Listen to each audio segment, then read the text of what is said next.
Hi, everyone. My name is Carson Whitenauer, and I serve as the Executive Director for Uncommon Pursuit. Today's event is Identifying Abuse with Dr. Wade Mullen.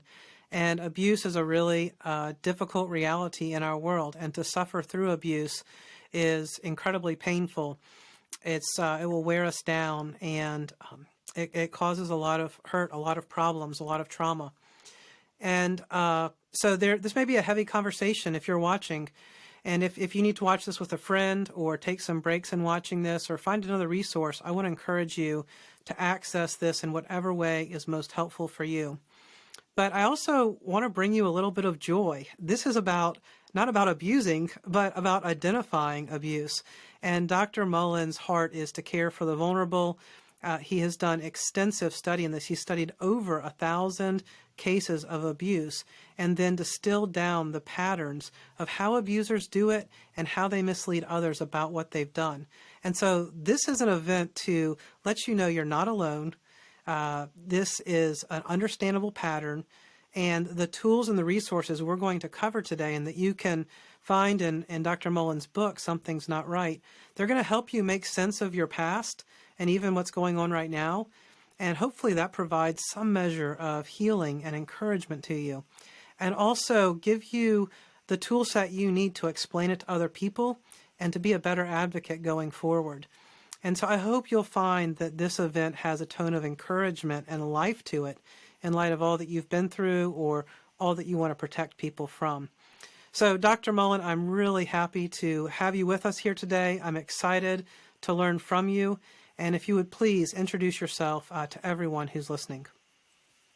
Well, thank you, Carson. Appreciate the opportunity to cover this topic, and I'm grateful that you're giving it attention. I went through just a really difficult experience myself at a church for a number of years. I was on staff there for 7 to 8 years, and talk about that in my book.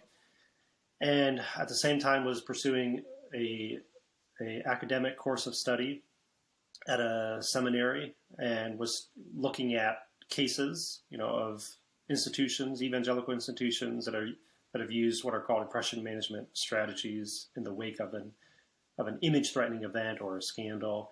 And so I was traveling these two roads, one in my own personal life, and then another one in academics. And those personal experiences and the research converged into the book that you mentioned, Something's Not Right, and then also paved a path for me to do more work on behalf of those who find themselves in abusive situations, have gone through something like that, and they're trying to make sense of it, trying to understand it, trying to discern what their options are. And so I've committed myself full time now to doing that kind of work.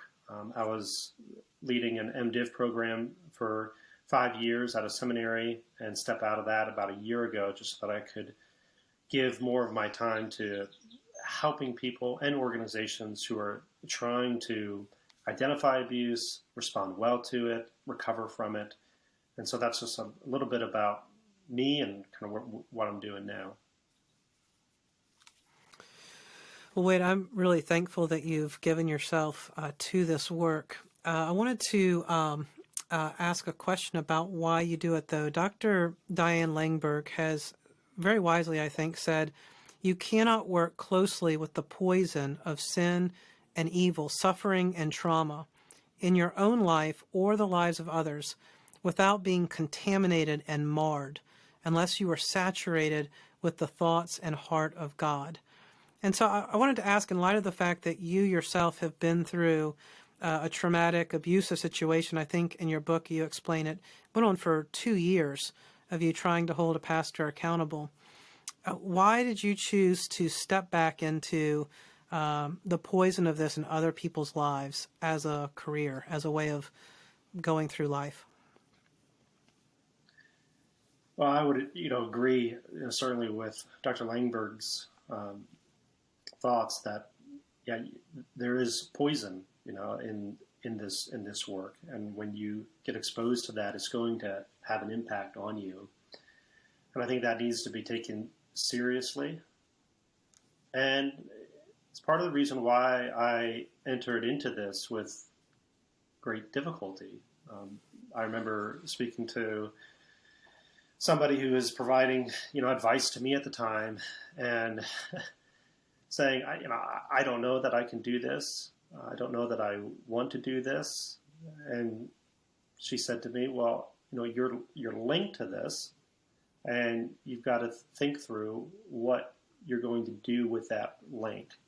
And so for me, part of it is a matter of stewardship. Okay, there's something that I do believe that I have to offer, and what am I going to do with that? And what does it look like to act in an ethical, responsible way on behalf of others? And so that's part of the motivation. And then another one that has become increasingly true in my life over time is that there are ways in which I believe you can take a traumatic experience and transcend that experience and transform it into a gift to others that actually can be very healing for you personally. So Dr. Judith Herman talks about this in her book, Trauma and Recovery. In the second half of that book on recovery, she mentions this survivor mission and how a survivor can reach a point where they begin to transcend what happened to them by transforming it into a gift that they then offer to others who might find themselves in a similar situation. And then that can be an important part of the recovery that the survivor is experiencing. And so I think that has become true for me as well, that this in some ways is a mission that is fulfilling. And then I'll connect that then to how you navigate that poison along the way. And for me personally, I've realized that there needs to be intentional self-care. So after meeting with somebody who describes a traumatic experience, or after a difficult meeting confronting bad actors, there is a need then to kind of go through in maybe at a smaller scale these stages of recovery and connecting with others who might be of support to you and give you insight, finding a way to cultivate beauty in your life, doing something that is life-giving and refreshing. And so I've learned what that looks like in my life personally. And then also carrying into those experiences, carrying into that work a perspective that sees not only the poison, but the good that poison is primarily seeking to destroy. So darkness is an assault against beauty and good.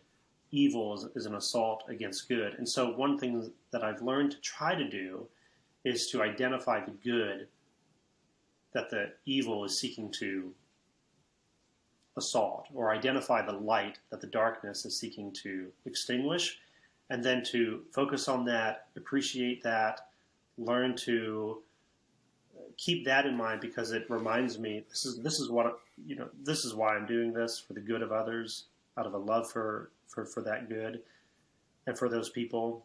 And it also reminds me that, okay, evil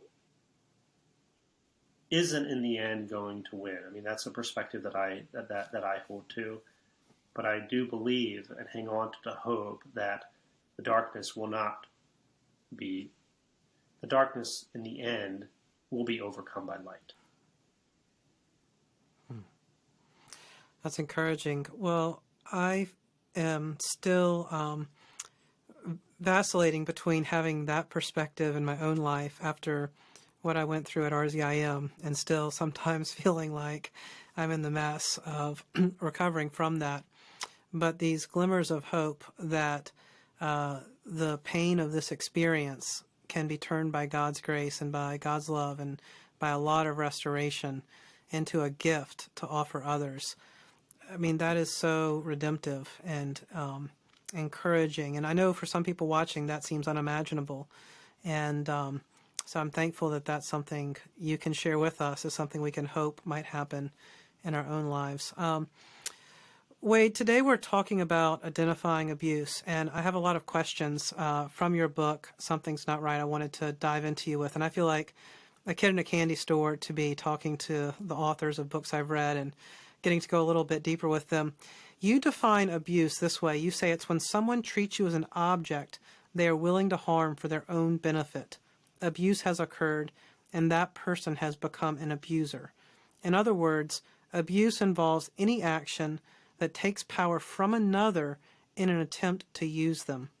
And so I'm wondering if you could kind of help us understand what constitutes abuse and how we distinguish that from someone not being nice to us. Because now that there's a little bit more attention being paid to this subject, the idea of, concept creep, and now everything is abuse. How do you limit what abuse is and clarify what really counts as abuse? Well, I think it's an important question because I do believe abuse is complex and it's situational, and so it's going to look different in different contexts, and so you have different categories that show up in different domains. So you have categories for child abuse, and some of those are legal categories: physical child abuse, sexual child abuse, emotional child abuse. And there are definitions then that are attached to those legal categories, and pastors, especially in people in positions of trust, those in states where they're mandated reporters, ought to be familiar with those and be able to know when to make a report. And so there are those kinds of considerations that are legal.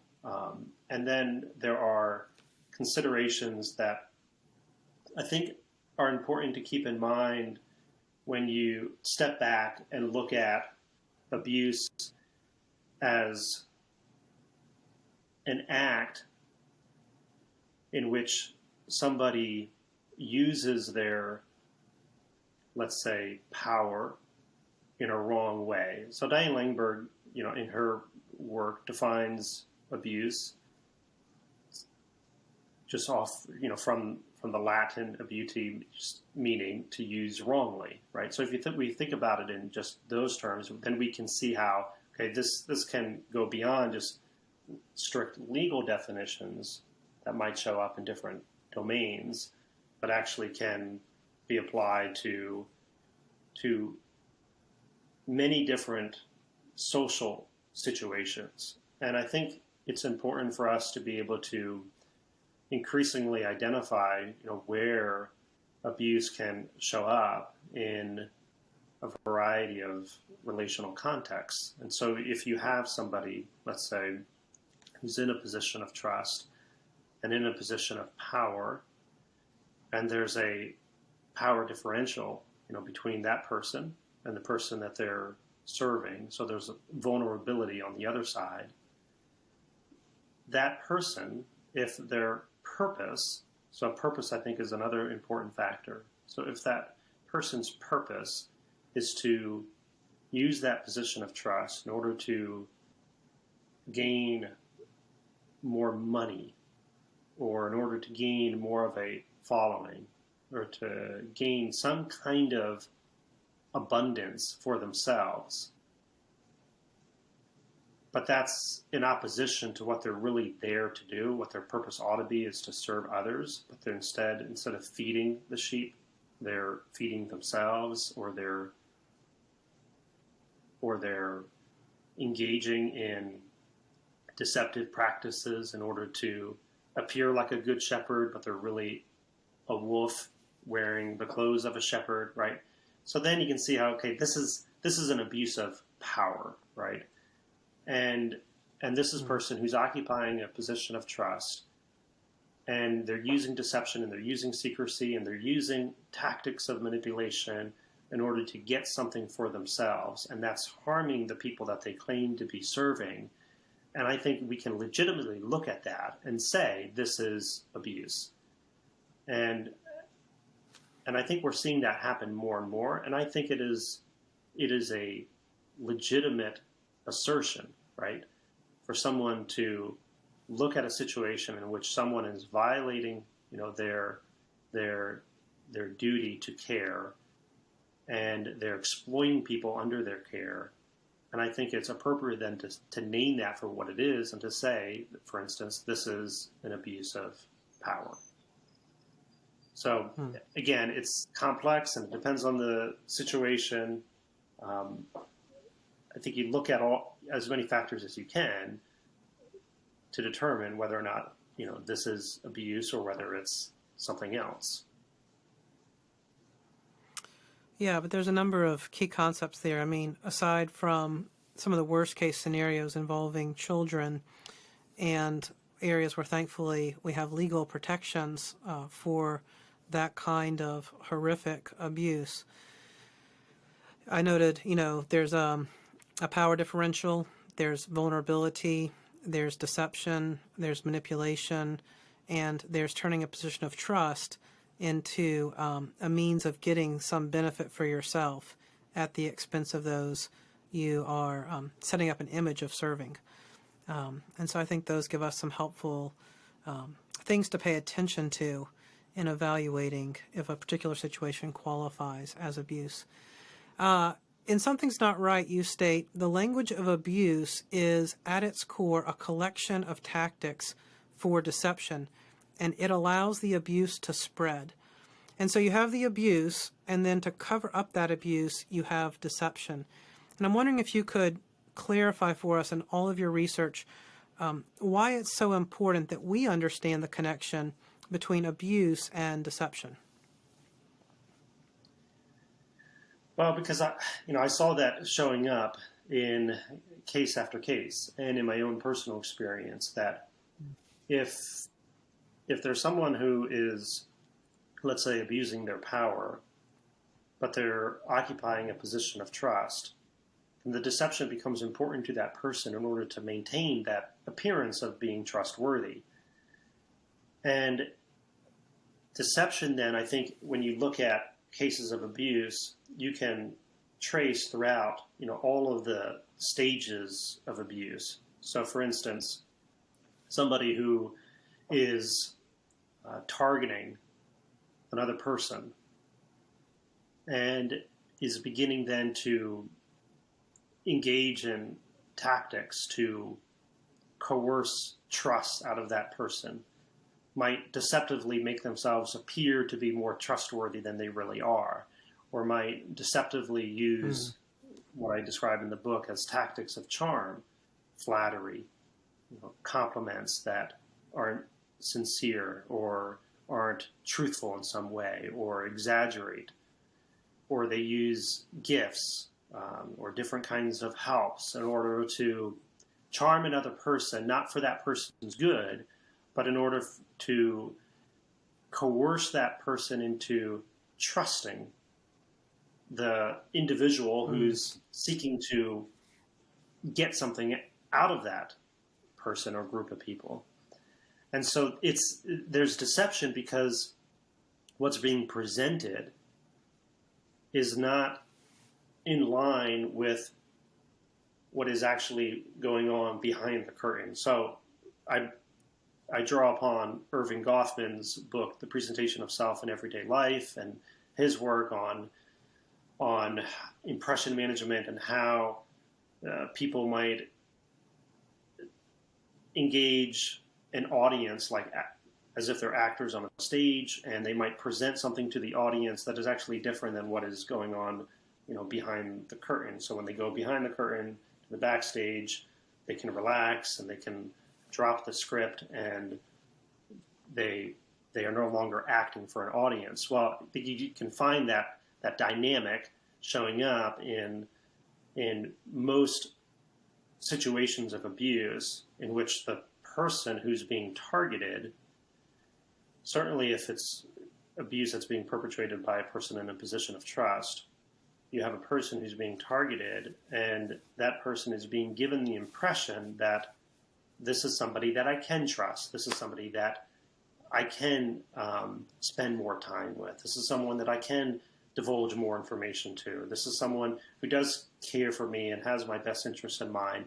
And so that person begins to move closer and closer to the person who's in that position of trust, not knowing that they're potentially walking into a trap, because what's happening is the purpose that that abusive individual has in mind isn't being made apparent to the person who's being asked to trust, and so there's this deception that is allowing that to happen, and so that then deception just continues then throughout the entire stages of the abusive relationship.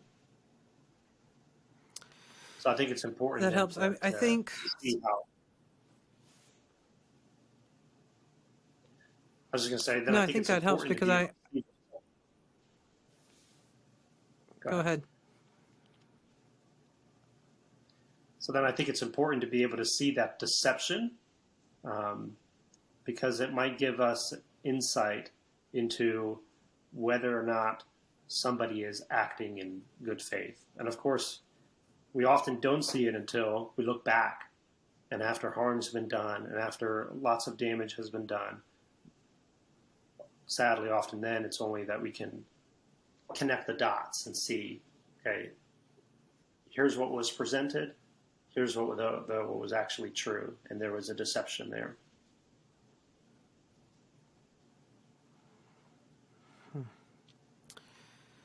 Wade, that's really helpful. I think sometimes my imagination has been shaped by watching TV and movies. And, in entertainment, it's obvious that the bad guy is a bad guy.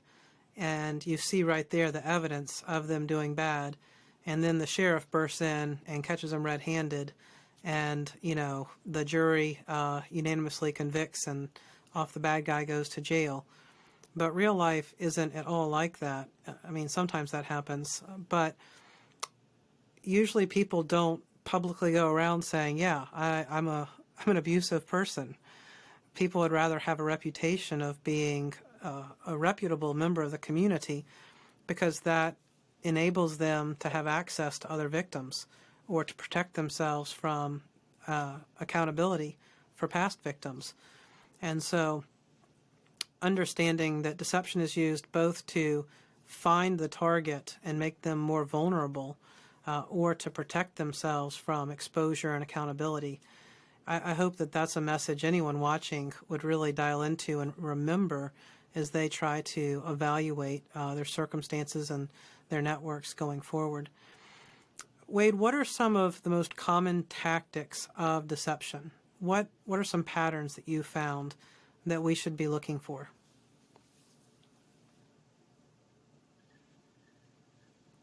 I think the primary pattern, just to look at it at a high level, is one in which there's this charm that's then followed up with some kind of condemnation. So there's this experience often that people have of thinking that this person is worthy of their trust. They get closer to that person, and they at some point begin to experience fear. And that fear might come about because in a place of isolation, the abusive person is no longer charming, but now is intimidating, now is threatening, because there's often then, this increasing amount of control that is used by the abusive person or institution to maintain power in the relationship and to get away with that as well. And so a kind of a high level pattern is these self-promoting behaviors. Here's why you can trust us. Then these charming, tactics that are intended to groom and seduce and to coerce trust. So all of that could be thought of as kind of tactics that are more assertive, meaning that they are being proactively kind of offered in order to paint this picture of the person or the institution that they want their targets to have of them. So you have this kind of assertive, proactive kind of set of tactics. And then you have then on the other side of that, these more defensive tactics. And that often only happens when there's some kind of conflict, or there's a confrontation, or there's some kind of exposure. And so then you see all these different tactics that might be used to escape accountability. So different denials and different ways in which somebody might condemn the truth teller, the whistleblower. And so those are kind of that's got a high level pattern where you have these self-promoting, charming, assertive tactics on the front end that are typically designed to coerce trust. And then you have this very defensive, can be intimidating, sort of fortress kind of behavior that can be seen on the back end. And so that's a big, that's just a high level. And then if you want to drill down, you can see how there are patterns that exist across, different sets of tactics that might fall into that category of assertive, kind of proactive, seeking to gain trust. So there's patterns there, and there's patterns under that defensive heading. And so part of what I'm trying to help people to see is that if you can kind of stand back from the institution, if that's possible, or from the relationship, and look at a pattern of behaviors over time, that might give you insight into that person or that institution's purpose, whether they really desire your good, or whether this is about their meeting their own needs. It can help you determine whether or not there is that pattern of okay, here, they're charming as long as there's compliance, but the moment there's a expression of dissent, or there's some kind of confrontation, or you say no, then they become very intimidating. They become threatening, right? So you can see patterns of behaviors that might give you a glimpse, let's say, into what's happening behind the scenes, behind the curtain. And so that can be helpful as well. But I do believe that there are patterns and there are stages often. Now, it helps to think through both the tactics to lure someone in, and then the tactics to protect themselves from exposure, the tactics of charm to the victim, and then, the tactics of self-protection to those who are trying to sort out who's telling the truth, for instance.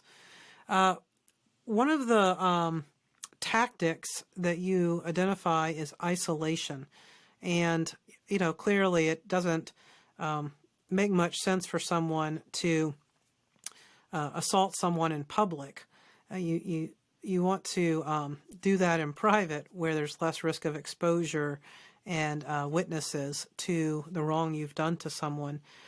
What are some protective habits that churches in particular, and maybe other organizations, can take that would make it more difficult for an abusive person to isolate people and mistreat them? I think one way is to just offer training and education so that people can identify when that might be happening to them. And just to jump back into that pattern, where I see isolation often showing up is when someone, let's say in a position of trust, uses self-promoting language in order to gain a following, and then they begin to charm people. Let's say it's just an individual that they've targeted, somebody that they see as vulnerable perhaps, and they begin to charm that person. And then, what happens is that then that charm is used to engineer circumstances and situations in which isolation with that individual can more easily be accomplished. And so somebody might then, in that position of trust, seek to isolate those who have been conditioned into trusting them. And I think it's helpful for people to be able to see the signs along the way. And what I primarily mean by that is to be able to see the deception along the way and the red flags along the way, and to be able to then describe that, name that and describe that. That could just be writing it, at an individual level out, or it could be talking to a therapist or somebody who might have some insight into whether the behaviors that you're seeing, the communication that you're receiving, is reason for fear or not. And so, because here's an analogy that I think might be helpful. The abusive person who's in a position of trust isn't going to go out and try to chain somebody up and drag them into a pit. The way that they typically are going to try to get them into that pit is by cultivating this nice, lovely garden, right? Something that looks good from the outside. And get somebody to go into that garden and to settle down and to trust the gardener. And then it's in that kind of place of experiencing something that feels good and feels trustworthy that at the bottom of that garden opens up, and a person all of a sudden finds themselves in a pit. And by that point, they often look up and they wonder how they got where they are. And because they feel trapped, they don't know how to get out of this. They feel confused. They don't know what's true. They don't know who to turn to. And it's very disorienting because that trust has somehow just been transformed into walls of captivity. So the point I'm trying to make with that analogy is that it is difficult to see because people are made not to see. But I think there are indicators along the way, clues along the way. So if somebody is in a position of trust and they're speaking about themselves in a way that is untrue, or in a way that exaggerates just how special they are, exaggerates their successes, in a way that unnecessarily compares themselves to others, or they begin to ingratiate people. They begin to flatter, somebody in that position of trust begins to flatter you and tell you things about yourself that aren't necessarily true. It may feel good, but it just seems as if they're going over the top, and it seems off. Something doesn't seem right about it. So these are, I think, pink flags or red flags that somebody can begin to identify, and then hopefully take that to somebody else in a safe way that can either affirm that, no, this is something that, it's reasonable for you to be cautious about, fearful of. If it's leadership, they might, if they're keeping the lights on, they might be able to see if that report is consistent with other reports that they've received. Or so there's ways in which I think somebody can do an inventory of what they're seeing, what's being communicated to them, and perhaps be able to take some steps to protect themselves.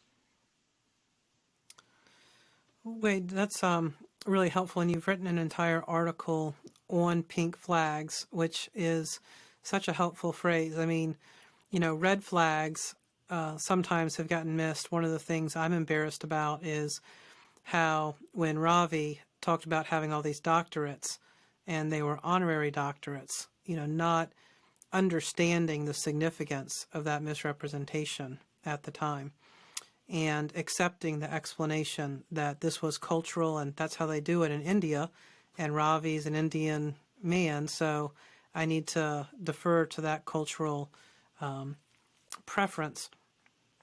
But one of the challenges, I think, with even when you see these pink flags that don't rise to the level of a red flag, is if you bring that to someone else in the organization, you might be perceived as a gossip, of sharing some negative information about someone else, of stirring up trouble, of causing a problem. How would you help us think through kind of that accusation of gossip versus trying to decode, is this a pink flag that should raise concern and lead to further action? Or, the guy made a mistake, but I think everything's okay here.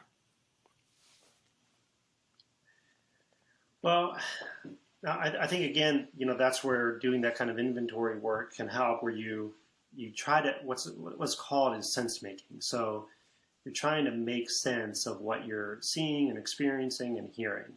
And so I think it's helpful then to write all that out. Here's what I know to be true, all of it. And then you look at that, and that can be revealing. Or you take it to somebody else who's trusted and can look at that as well and give you some guidance.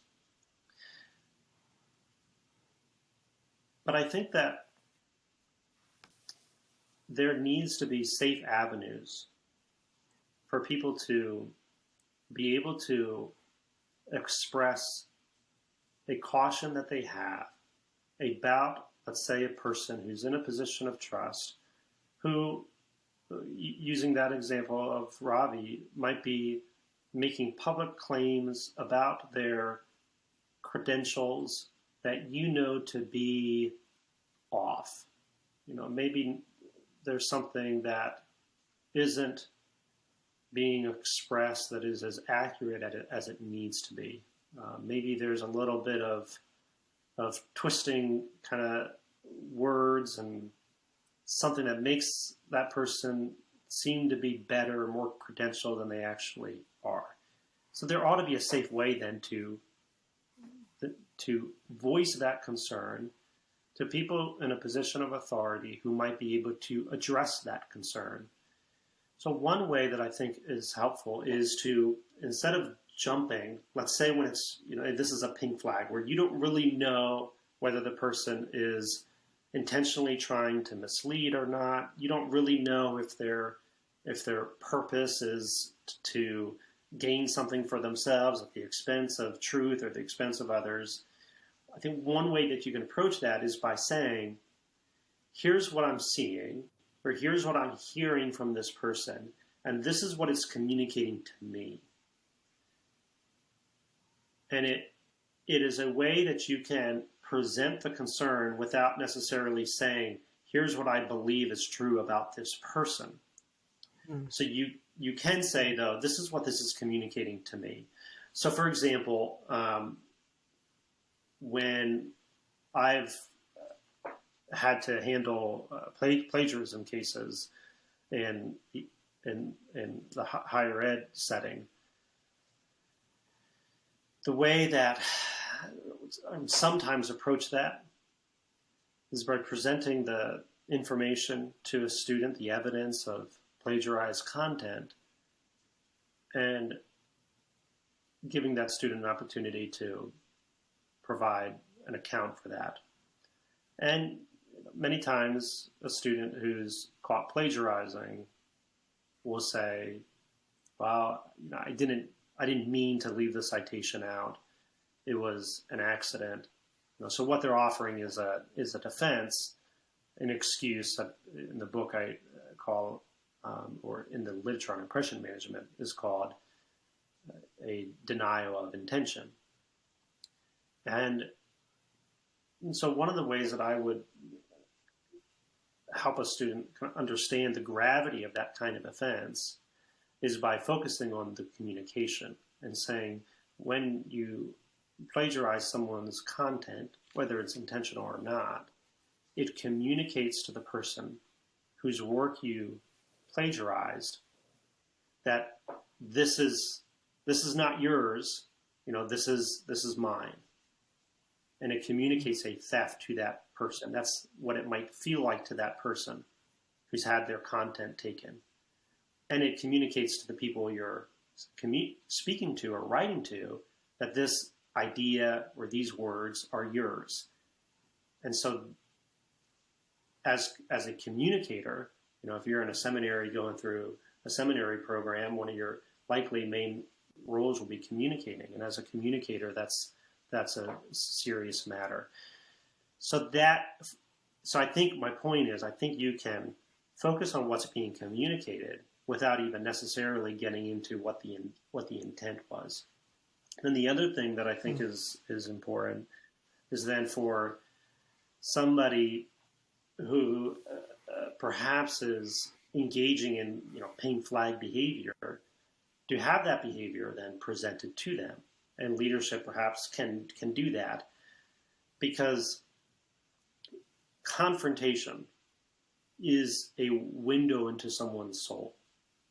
How they handle that confrontation, whether it is a legitimate concern or not, I believe is a window into that person's soul.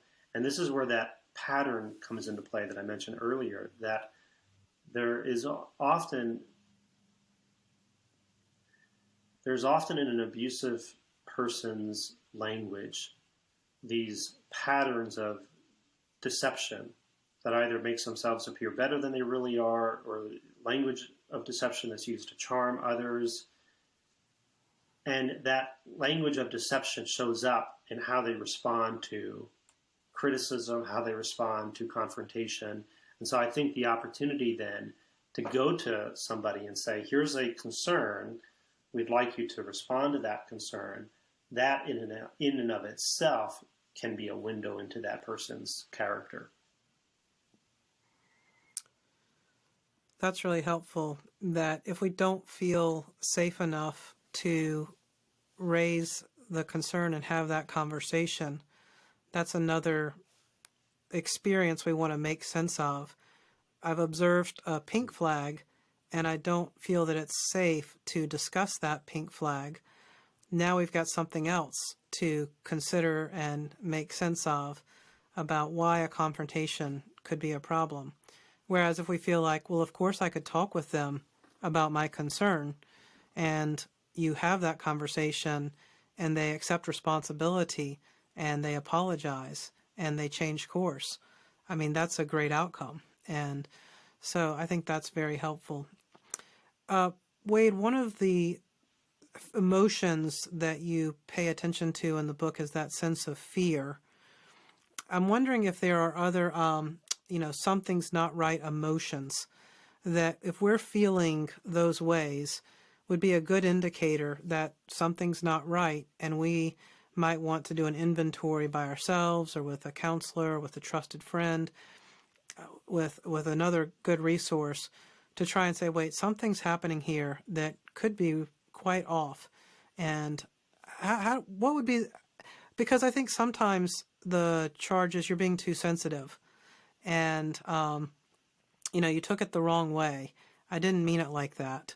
And sometimes we also, that actually is reality. We were too sensitive and we misunderstood something. So how do you emotionally, how can you help us discern between my emotion is identifying abuse, or emotionally, maybe I've been too sensitive, or something like that? Well, I think every situation is different. I think some of the primary factors that I've seen show up in relationships and environments where there's abuse is a sense of confusion, where somebody who's being targeted, somebody who's being exploited, being misused, doesn't know what's true. They don't have access to information that they expected to have access to. There's deception going on. There's something being hidden from them. They don't know what a person's real intent is, and but they find themselves in this place of confusion that they didn't expect. And then I think another thing that goes along with that is a sense of being isolated and alone.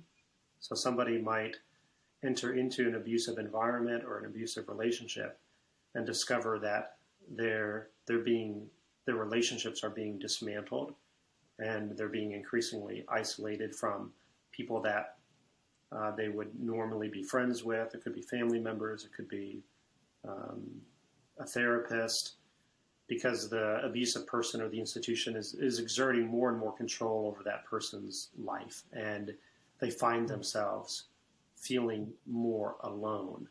So they're confused, they're alone, and then I think there is that fear too that is important for people to keep tabs on, because that fear, there's a book called The Gift of Fear, and fear is a gift if it provides us with adequate warning about someone else's safety. And so that fear, I think, can happen too from feeling the sense of captivity, right? So you're confused, you're alone, and you feel captive. You don't have a way to seek out help. You're stuck. You're trapped.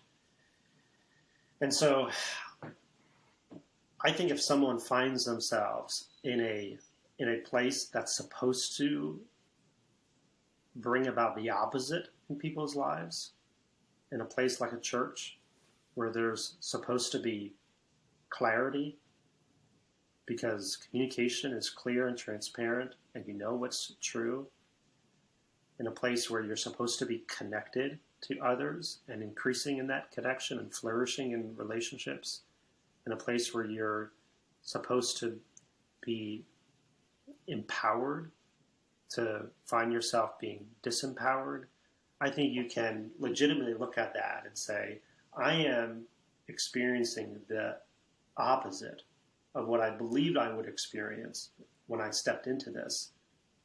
And that should cause an emotional reaction. I think it would be normal for people to feel all kinds of emotions, negative emotions, as a result of that, and also to maybe look at that whole situation and to become angry about it, and rightfully angry about it. And someone then might come along and say, well, you're being too sensitive.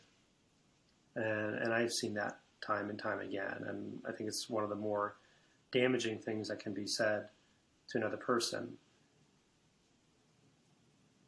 I think what needs to happen is somebody needs to go through that process of determining what's true, making sense of it so they're no longer confused, being connected with others who can provide preferably professional kind of insight into what that person's experiencing. And then, if that person reaches a point where they realize, okay, I was seeing things wrong, or I was reaching conclusions prematurely, then I think that could happen. But most of the time what I'm seeing is someone come along who feels threatened by someone's emotions and wants to protect themselves, or they want to protect the institution, and they engage in a tactic, a defensive tactic called condemning the condemner, where they want to condemn the person who's bringing these concerns, and perhaps there's appropriate emotions attached to them, sadness and despair and anger, and using that emotion against that person in order to condemn them and suggest that their concerns are not legitimate as a way of defending themselves or defending the institution. And sadly, I think that's typically, in my experience, where comments like "you're being too sensitive" show up. Well, I hope that what you've just shared, Wade, will give people who are angry, who are depressed, who are not even sure how to put words to their emotions, but they don't feel good because they've been confused, because they've been isolated, because they've been harmed, because they've been disempowered, because they've been you know, made to be afraid, that that your words would give them permission to trust their experience and to gain the ground under their feet again, and to hold on to that, write it down, document it, and perhaps validate it with someone who can dive into the particulars of their situation. And that could really be ground beneath someone's feet who's listening to start moving forward with more confidence and to escape a bad situation. One question from someone who's watching is, in situations of spiritual abuse, how can we help someone who feels dependent on the abuser and experiences fear of condemnation from God to leave the situation?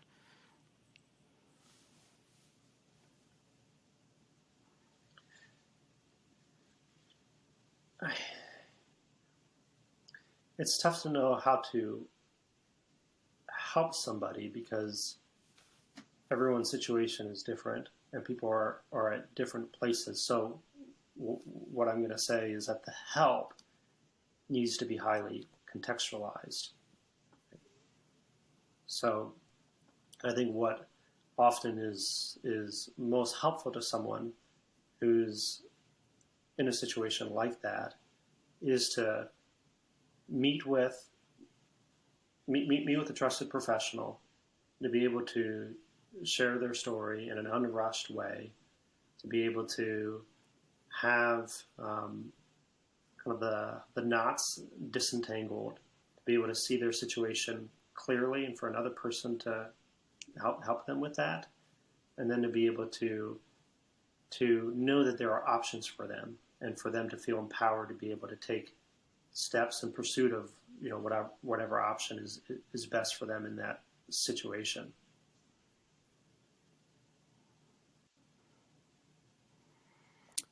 That's helpful, Wade. Yeah, I think given the complexity, finding someone who can be local and informed about those dynamics sounds really helpful. One question I have, Wade, is there's the cognitive knowledge of identifying abuse, but what are the character traits that we need to develop in order to be people who remain vigilant and who have the courage to and the wisdom to identify it, but also to know, okay, I'm going to take the next step here and see what's going on. How do we develop the character to be members of churches or leaders of churches who can become increasingly safe people? I think the cardinal ethic of the Christian life and the Christian leader is love.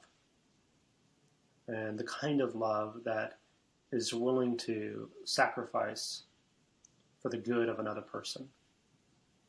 Mm-hmm. And that is a character, quality that can be developed over time, but is a prerequisite for a shepherd, right? So there is that need for love, and for people to keep asking themselves the question and to allow other people to ask the question as well.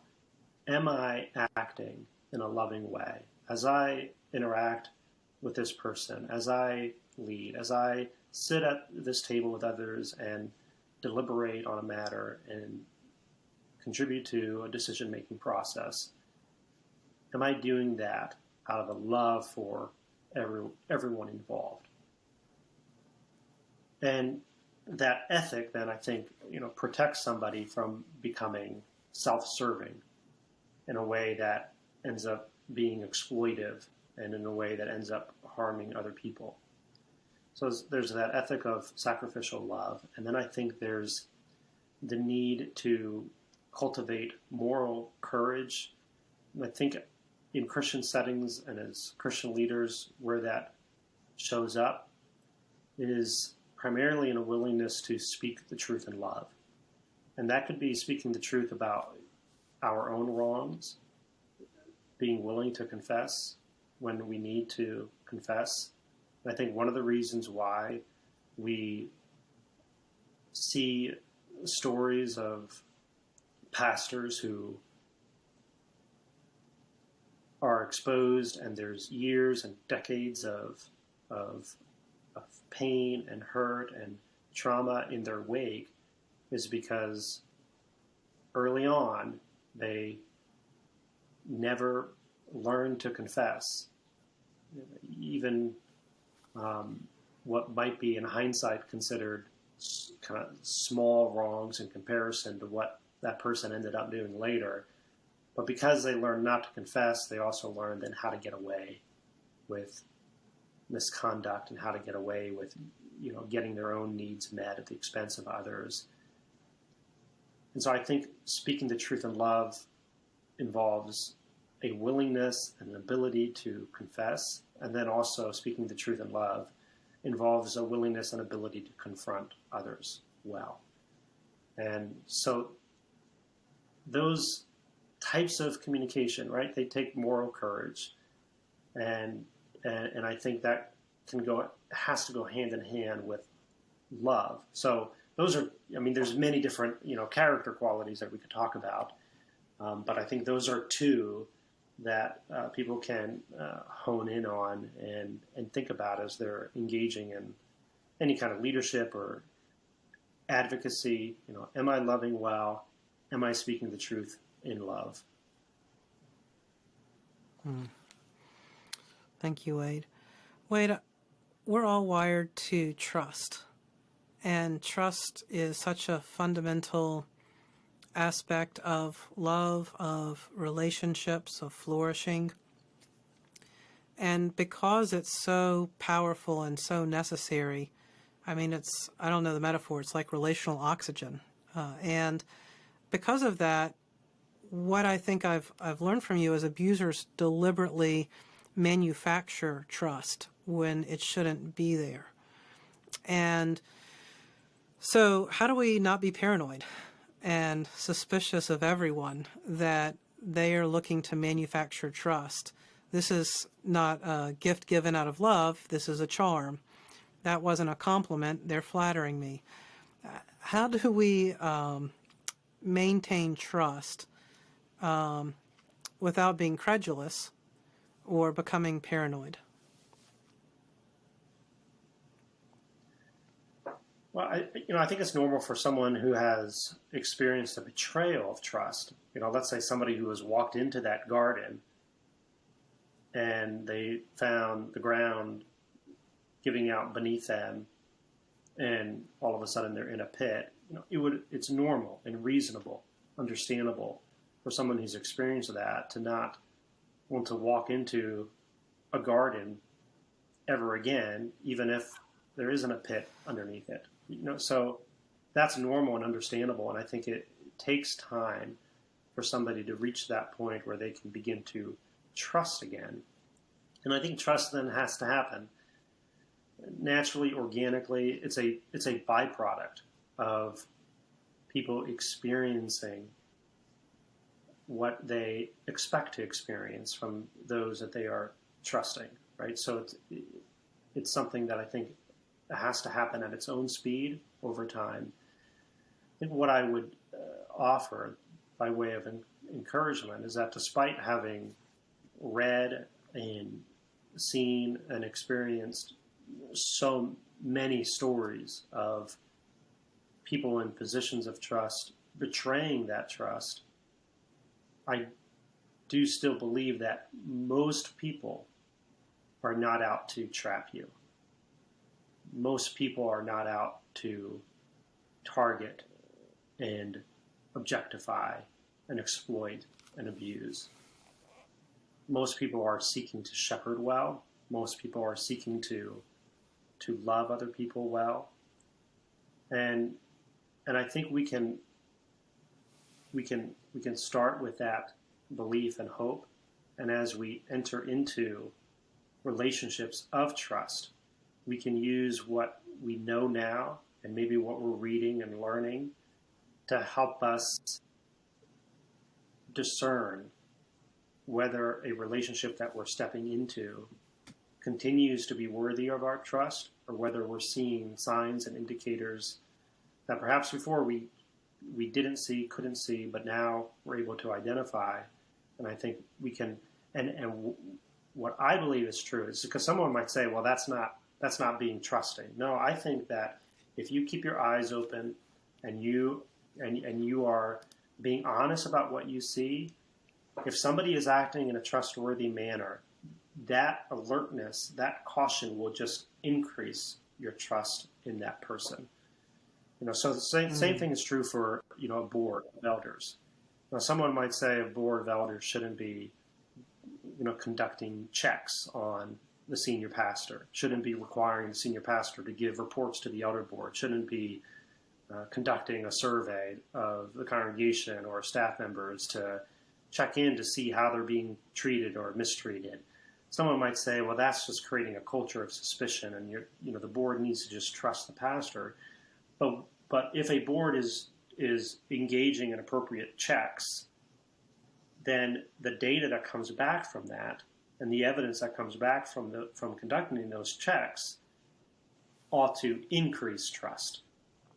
So I think that's something just to keep in mind, is that I think it's okay to maintain vigilance, to keep your eyes open, and still be able to walk with somebody in a trusting relationship. Yeah, that's really helpful, especially in areas where oversight is expected. To not conduct oversight because you want to be trusting, that really is more of being credulous, right? And so that's helpful. If a tree is good and we go to examine the tree, whatever we look at, we'll see, hey, it's got good roots, the bark is well attached, the fruit looks appropriate, and but if we say, well, we know the tree is good, there's no need to check into it, your whole orchard could go bad, and that would be a very serious situation. So that's helpful. If things are good, being vigilant won't cause any harm. Wade, one challenge I think is often, I've thought about identifying abuse in terms of identifying, one bad apple or, one person who's abusive. But part of the challenge is when a whole organization becomes toxic and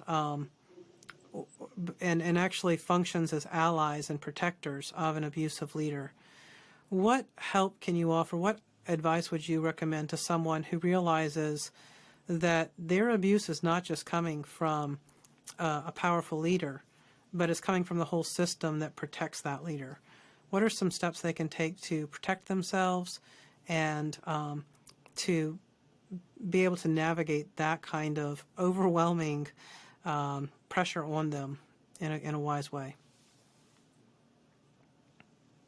I think that sadly, a lot of what we're seeing in stories and reports of abuse in institutional settings, where somebody perhaps is abused by a person in a position of trust, and then they report that to leadership, they go to the institution, and they experience a betrayal at the institutional level. And that's a very difficult place then to be in, because someone might find themselves having taken steps that they believe they should have taken, and now they've exhausted those steps. They don't know who to turn to. It wouldn't be safe to continue to go back to the institution. Perhaps they've become a target themselves now, and the institution is trying to silence them and intimidate them. It's a very difficult place to be in, because that the institution has then power, especially if somebody is, employed, they're blowing the whistle while they're employed by the institution, or they're on staff at a church, or they're a member of the church, and so now leadership has the ability to make life even more difficult for that person. So I think, again, it then requires that person to go through some of these, similar steps where they might need to step back and do that inventory and ask the question, what's true? Because it can be very disorienting when somebody has leadership saying, "Oh, well, you're making things up, or you're exaggerating, or you're making too big of a deal of this, or you're being too sensitive," right? So that a person can receive gaslighting responses from an institution that can be extremely disorienting. And so then it helps then for someone to in that place to go back to the question, well, what do I know to be true? And that can be very affirming. And then to connect with others who might be able to assist that individual in helping them think through what their next steps are. For the sake of safety, they might need to, an exit plan. They might need to withdraw in some way from that environment because it's no longer safe for them. And so somebody might be able to help think through practically what that might look like. Or they might be in a place where they decide, no, whether I'm staying or leaving, I'm going to continue to oppose. And so somebody can help them think through what are those steps of opposition that somebody can ethically and rightfully take, whether that's appealing to an external authority. So if someone's at an institute of higher education, they might exhaust efforts to blow the whistle internally, and so now they might decide, there are external agencies that are there to hold an institution of higher education accountable in certain areas, and they might have an ability to go to that external agency. Or they might, there might be people in positions of authority that they haven't gone to, that they within the institution that they can still appeal to. So that may or may not be safe, but what I'm saying is that it can be helpful then when somebody kind of reestablishes, here's what's true, to then go through a process of discerning what can I do now? What are my options? And then if you have support from other people who can walk with you to take those steps, that can be critical, especially if you're facing not just the abuse of an individual, but systemic abuse, the abuse of the response of the institution and the culture. It's important, I believe, to have others who can walk with you. That's really helpful. I mean, if the problem is a community that's turned against you, part of the solution is to find a community to walk with you, and also perhaps to find an external institution that can provide some measure of support. And so, but that is a very grievous and difficult situation to navigate when a community that you have become involved in turns against you for attempting to identify and expose something that's wrong. Well, Wade, you have offered a very gentle and kind heart for us today, and I'm really grateful for that. And also a very sober thoughtfulness and deliberateness in what you say. And I appreciate the carefulness with which you approach this sensitive topic. And again, if anyone is listening and you need some further clarification and detail, I recommend getting a copy of Something's Not Right by Dr. Wade Mullen, and also subscribing to his free newsletter. And I'll put a link to that in the section below the YouTube video. I found that to be a helpful reminder and resource and a way to stay connected to his research. But Dr. Mullen, thank you for choosing to enter into the poison that other people have had to swallow, and being just a ray of hope and an instrument of healing, and to choose a pathway of sacrificial love and speaking the truth in love. And so I'm grateful for the work you're doing, and thank you so much for being on the show today. One of the things I believe in Uncommon Pursuit is that passively receiving information is just the start of the journey of transformation.